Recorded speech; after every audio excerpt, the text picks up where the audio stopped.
Андрей Каравянскі ў архітэктуры больш за 30 гадоў. Ён уважліва сочыць за сусветнымі трендамі, а натхненне для працы шукае ў зносінах з уласнымі дзецьмі. На семінар эксперт прыехаў, каб падзяліцца тэндэнцыямі ландшафтнага дызайну. Яго кампанія мае паспяховы вопыт стварэння гульнявых комплексаў у Дзяржынску і Жодзіне. Галоўная задача праектаў – адцягнуць дзяцей ад гаджетаў. Им надо делать зоны, где они могут побегать, попрыгать, как бы пройти, там, держась за те или иные веревки по тем или иным движениям тела.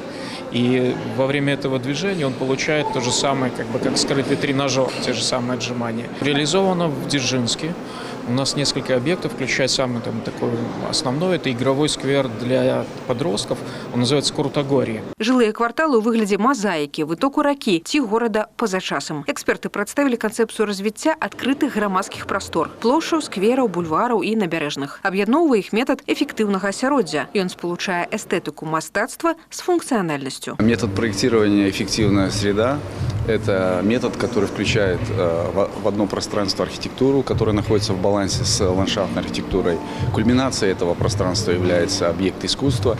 И обязательным условием, это как четвертый важнейший компонент, это сегодня современное правильное освещение этих пространств. Вместе с жилой средой мы развиваем общественное пространство в этой жилой среде, считая, что именно они являются вот этим катализатором комфорта. Удзельнікам прадставілі праекты пераможцаў міжнароднага конкурсу на распрацоўку жылога квартала ў Брэсце. У Гомелі гатовыя пераймаць і прыняць у сябе вопыт суседзяў. Гэта не толькі повысить комфорт горожан, але и притягне туристов. На основании этих новых знаний мы изучим территорию. У нас имеются ряд проблемных территорий, которые уже давным-давно требуют более качественного подхода к жилой застройке. В центре города очень много частного сектора, который фактически уже не используется под жилье.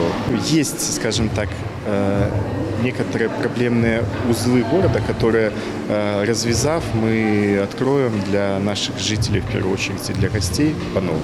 Специалисты разглядели методы пераадолення визуального шуму и укаранення адзінага дизайн-кода Гомеля. С трендами будаўніцтва ознакомились и будущие архитекторы. Я с детства мечтала поступить на архитектора. Как-то в 5 классе я играла в компьютерную игру, мне очень понравилось там обустраивать.